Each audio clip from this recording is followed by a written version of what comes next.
when you're preventing, you're conducting threat assessment. And threat assessment is essentially predictive profiling.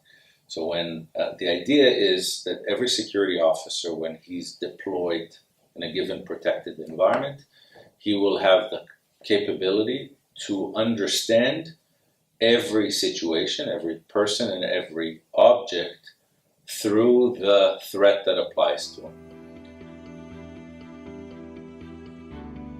Right after 9/11, Chameleon is a security consulting and training company. We started putting together these courses on predictive profiling.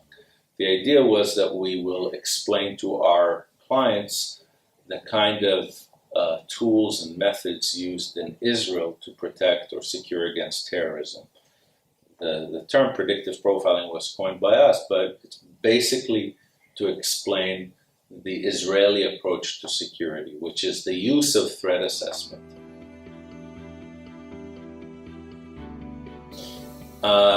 I think the fact that we're the source, that we've came up with the term, and we know it at its very basic level, and that we also know how to apply it in basically every protected environment that you can think of. Chameleon has been delivering training and solutions based on predictive profiling to clients that range from defense departments of several countries, central banks, mass transit, airports, corporate facilities, malls, you name it. We've trained those types of organizations with predictive profiling, and also helped in implementing these types of methods into the organization. Right.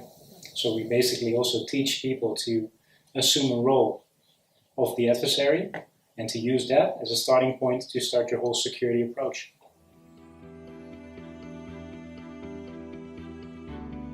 I think the message to every security officer is to understand the responsibility that they have on their shoulders. A lot of times you're put in a position where the routine, you're doing your 8-hour shift, another 8-hour shift, nothing happens.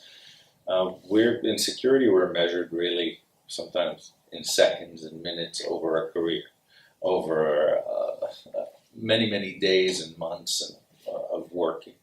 And so the responsibility, it should be always there to be able to learn how the adversary works against you. So wherever you're positioned, at an office, at a manufacturing facility, at a retail center, that you would understand how the adversary works there. You would understand how that behavior of the adversary makes his behavior, his operation suspicious, and that you have the responsibility to engage that suspicion. If you just see it and you don't engage, that's not good enough. You need to go, you need to engage to detect the suspicion, you need to determine what is the suspicion and if it's a threat. And if you determine that it is a threat, well, now you have to deploy against it.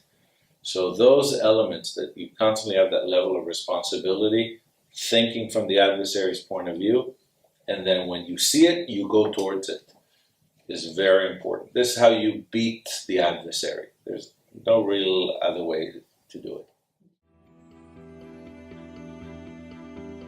You never know when you approach a suspicion if that person is a good guy or a bad guy.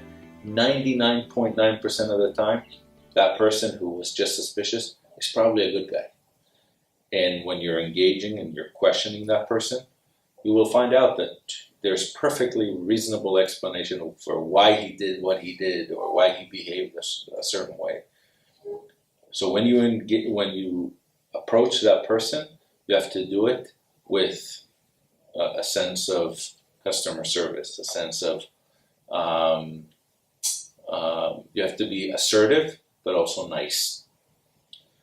So when you're questioning someone who's suspicious, it'll come across to a good guy as they're doing a professional job. To the bad guy, it will come across, they're on to me, I better leave. So hospitable, you could be hospitable and very security oriented at the same time. They're not at odds with each other. Thank you very much. Thank you.